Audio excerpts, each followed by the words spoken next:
Baik, di sini saya akan menjelaskan mengenai poliset agregat yang bertepatan di Jalan Kota Baru, Gadui, Padang. Agregat itu daerah pergerasannya yang bagian agregat di permukaan hilang partikel halusnya. Itu tuh disebabkan oleh menurunnya skin resistance. Adapun penyebabnya yaitu trafik yang berulang, terutamanya disebabkan penggunanya agregat yang mudah abrasi. Untuk masalah solusi atau perbaikannya itu dilakukan dengan cara diamond grinding atau overlay, itu tuh penambalan terhadap lapisan yang baru. Baiklah, kembali lagi dengan saya Winda Fitria di depan BNI Universitas Andalas. Baiklah, kali ini saya akan menjelaskan tentang Mandarin Crack atau retak tidak beraturan. Retak tidak beraturan adalah retak yang tidak berhubungan, polanya tidak beraturan, umumnya terjadi pada retak tunggal. Risiko lanjutan pada retak tidak beraturan diantaranya yaitu meluasnya area slab yang mengalami retak, serta berkurangnya kenyamanan dan keamanan dalam berkendara. Penyebabnya yaitu terjadinya pumping error, tebal slab yang tidak cukup, terlambat dalam pemotongan sambungan, serta terjadinya amblas. Yang terakhir yaitu penyusutan dini akibat terlambatnya perawatan. Lagi bersama saya Dita Indonesia yang beroperasi pada area sebelum Fakultas Farmasi Andalas. Di sini terdapat kerusakan perkerasan kaku yaitu lubang. Lubang adalah pelepasan agregat dan mortar pada permukaan kerasan yang mengakibatkan keseluruhan dengan kedalaman lebih dari 15 mm dan tidak terjadi pecahan-pecahan yang disebut seperti gompal. Biasanya kedalaman ini akan bertambah jika adanya air pada lubang tersebut. Biasanya lubang ini terjadi karena letak setempat, penempatan dowel yang terlalu dekat pada permukaan kekerasan, dan kerusakan yang tidak segera ditangani.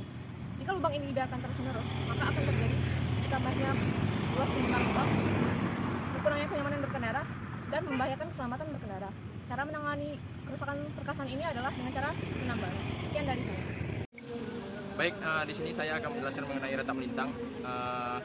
Retak melintang itu ada resiko lanjutannya. Yang pertama itu meluasnya area slab yang mengalami retak, dan kedua berkurangnya kenyamanan dan keselamatan berkendara. Untuk penyebab dari retak melintang sendiri yaitu tebal slab yang tidak cukup, penggergajian sambungan yang terlambat, dan yang terakhir terjadinya pumping dan rocking. Cara penanganannya untuk retak melintang itu untuk retak blok dengan lebar retak kecil dari 5 mm, penanganannya dengan mengisi aspal celah retaknya. Dan untuk retak blok dengan lebar retak yang lebih besar dari 5 mm, penanganannya dengan rekonstruksi parsial.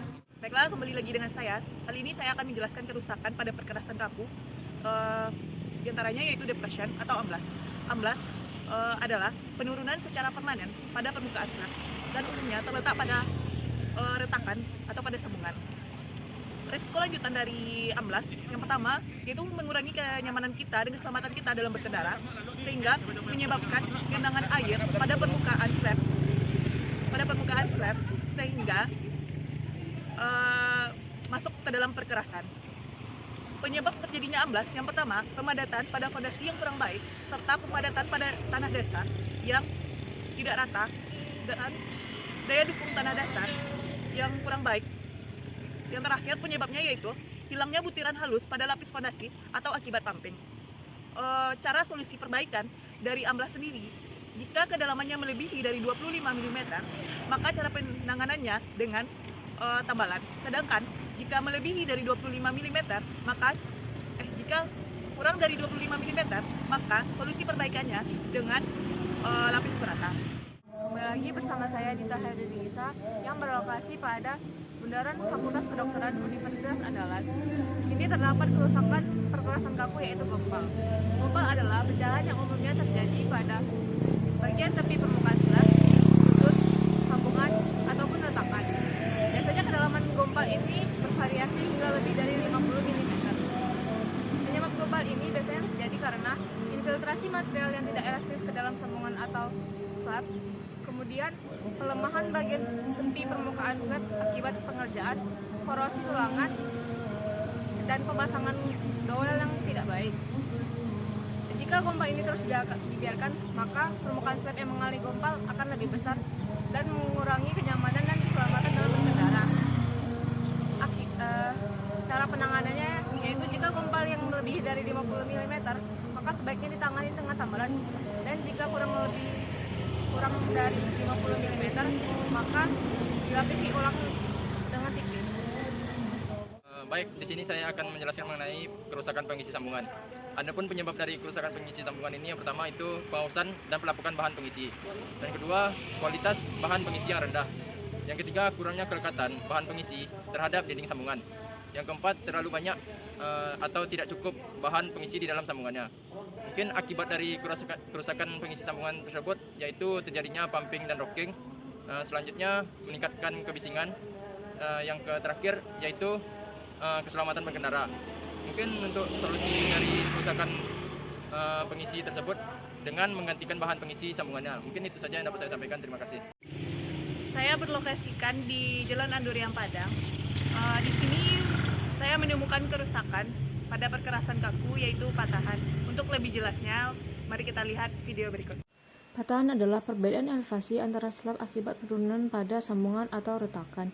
Biasanya patahan ini terjadi karena kurangnya daya dukung fondasi bawah atau tanah dasar, melengkungnya slab akibat perubahan temperatur dan kelembapan, terjadinya pumping dan rocking. Baiklah, saya Dita Hardinisa. Sekarang yang sedang berlokasi di Jalan Baru Indarung, Padang. Di sini terdapat kerusakan perkerasan kaku, yaitu retak. Retak blok adalah retak saling berhubungan yang membentuk rangkaian blok berbentuk segi empat dan umumnya ukuran blok lebih besar dari 1 meter. Biasanya retak blok ini terjadi karena ketebalan slab yang tidak cukup, kehilangan daya dukung dari pondasi atau tanah dasar, dan terjadinya penurunan pada tanah dasar. Cara penanganannya sama seperti yang telah dijelaskan sebelumnya. Baiklah, kali ini saya menemukan kerusakan pada perkerasan kaku, yaitu retak sudut, yang berlokasikan di Jalan Anduriang Padang. Retak yang memotong secara diagonal dari tepi atau sambungan memanjang ke sambungan melintang. Biasanya corner crack terjadi karena ketebalan slab yang tidak cukup dan kehilangan daya dukung dari pondasi atau tanah dasar. Cara penanganannya adalah jika mengalami retak sudut tanpa terjadi pecah, maka pengisian celah retak. Jika terjadi dengan pecahan, maka rekonstruksi parsial. Kembali lagi bersama saya Dita Hardinisa, masih berada pada lokasi Jalan Baru Indarung, Padang. Di sini terdapat kerusakan perkusan kaku, yaitu diagonal crack atau retak memanjang. Diagonal crack adalah retak yang tidak saling berhubungan dan garis retakannya memotong slab. Biasanya terjadi karena terjadinya penurunan badan jalan, tebal slab yang tidak cukup, terjadinya penyusutan dini selama perawatan, dan terjadinya rocking.